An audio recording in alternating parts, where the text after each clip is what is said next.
Hey, what is up everyone? Welcome back to my channel where we discuss all things about Skullgirls Mobile. So this is the fifth and final video of the series covering water elemental variants and which of those are the top 5 variants you should evolve first to Diamond.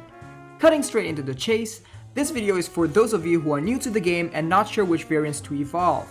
Choosing the variants you evolve first is very important as the resources to evolve them is not easy to collect and will take quite some time.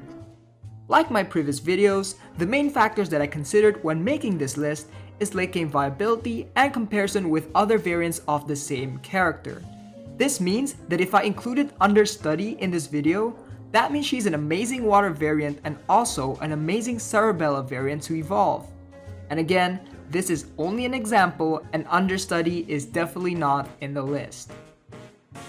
So the water element is primarily a defensive element with an amazing catalyst synergy in the form of frost armor, which not only grants you stacks of armor, but can also reflect the damage back to the opponent, which is crazy good for defenders.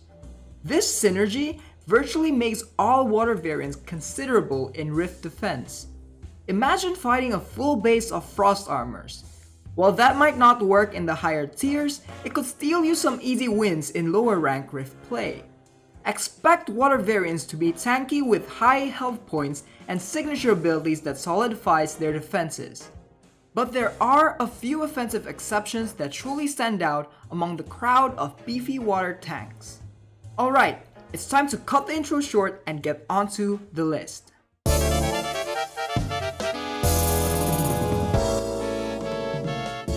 Coming up at number 5 is Brain Freeze. Brain Freeze is a Cerebella that purely relies on her stats for her ability to reduce damage and be a great defensive tank. With an above average base health and attack, you can count on Brain Freeze to absorb a lot of hits and even deal some decent damage with the likes of grab based moves such as Mary Gorilla and Diamond Drop. Combined with armor stacks from Frost Armor, and you've got a defender that cannot be taken down with just any variant. She is especially formidable against multi-hit fighters like Valentine, Philia, and Annie thanks to her damage reduction ability. However, Brain Freeze faces a lot of competition with the other Cerebellas such as Harlequin, Toad Warrior, and Criminal Mind, which are all very good picks in their own right. Regardless, if you happen to need a water element defender to fill your triple frost armor node, Brain Freeze is a great filler until you get one of the natural water diamonds to fill that role.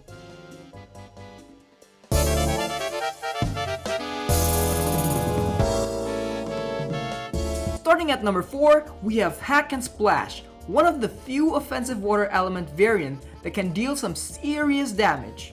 By careful timing of your block, she can inflict armor break and gain stacks of precision, which is an amazing buff to counter the likes of high-tier defenders such as Immortal Fiber while dealing an extra bit of damage from the armor break.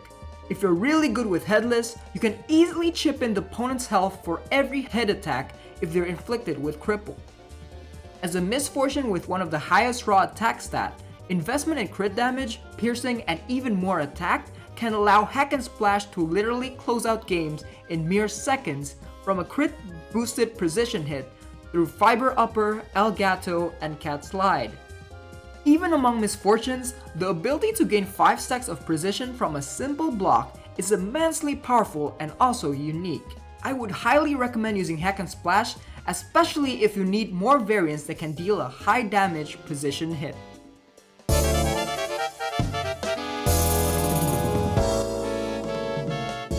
At number 3, we have Biting Cold, one of the newest variants that was added in the game just a few updates ago. Biting Cold is one of the better pain wheels in the game. With her first signature ability, she can gain multiple stacks of barrier and thorns easily near a dead body, which can be very dangerous if you don't pay attention to the bodies in the field.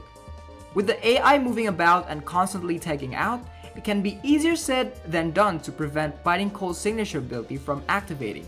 But the reason why she's number 3 is her secondary signature ability, which grants her plenty of regeneration and meter when she kills an enemy. The goldmine here though is the second clause, which states that defeated opponents cannot revive.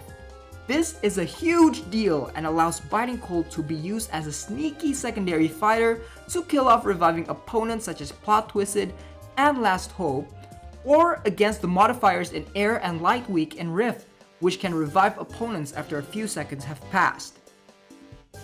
While preventing revival is not new, as Robo Fortunes do have that skill on her unblockable blockbuster, the fact that it's on a Painwheel variant with access to special moves like pinion dashes makes a huge difference. You don't have to fill your meter and you don't have to worry about multi-hit shenanigans. It remains to be seen how impactful Biting Cold is in the game, but I do strongly believe she is a very good variant and definitely one of the best to evolve among the other Painwheels.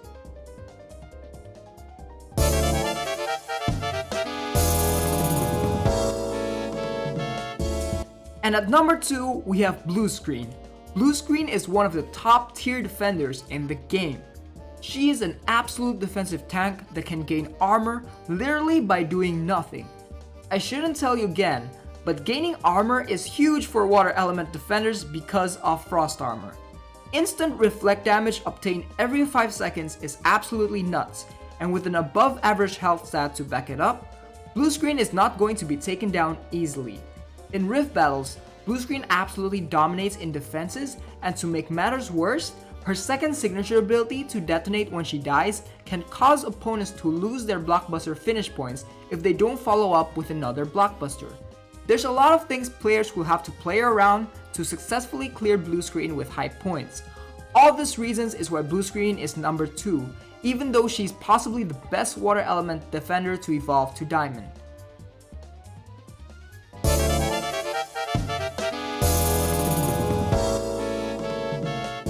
Finally, coming in number 1, we have Silent Kill. Silent Kill is the definition of buff removal. No gimmicks and no tricks. All her attacks has a chance to remove buffs on the opponents and debuffs on herself, which makes her a premier offensive fighter with a high degree of utility.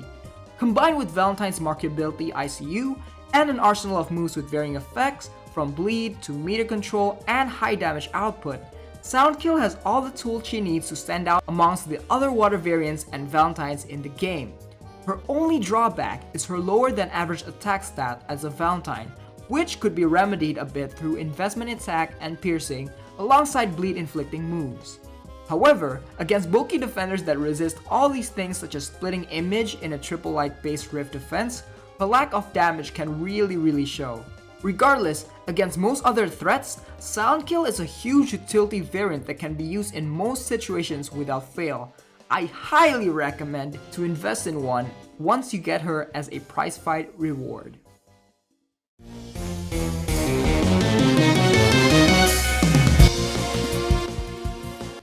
And that is my top 5 variants that I would evolve first to Diamond.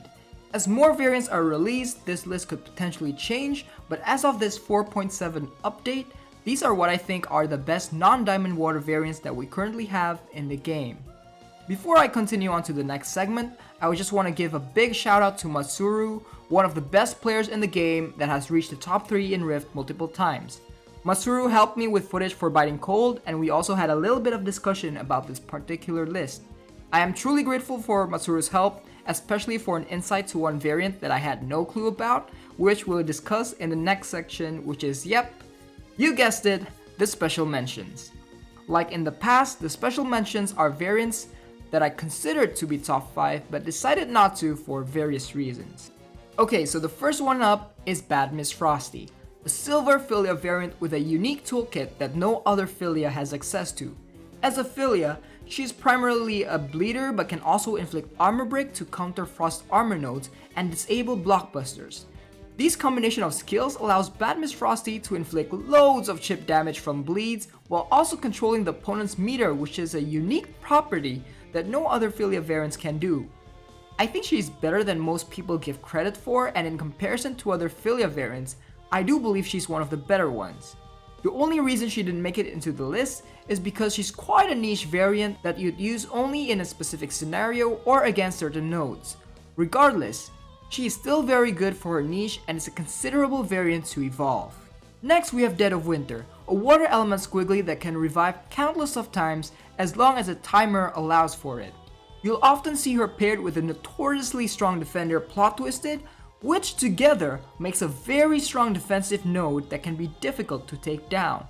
I honestly do believe that she could easily take over Brain Freeze's slot at number 5, but only and only if you have Plot Twisted in your collection. Without Plot Twisted, Dead of Winter isn't really a huge threat and is counterable to a lot of things. If by luck you have 2 Plot Twisted, then you might not even use Dead of Winter at all. She's a variant that is highly dependent on another variant for huge success, and that reason is why for me, she didn't make the cut. Lastly, we have Feathered Edges, a Fuqua variant that has access to on-demand stacks of Barrier. On first glance, she might not look impressive, and I did share that sentiment as well, but I was shown the possibility of using Feathered Edges to tank Immoral Fiber's signature ability through barriers, which is honestly really huge. The ability to counter one of the most commonly used defensive strategy in Rift is enough to actually consider Feathered Edges as a premier variant that has largely been overlooked ever since her release. With Fuqua's kit, you also have access to healing and stacks of Miasma to keep her healthy. Whether or not she can deal enough damage remains to be seen, and because this is still purely theoretical, she's in the special mentions for now.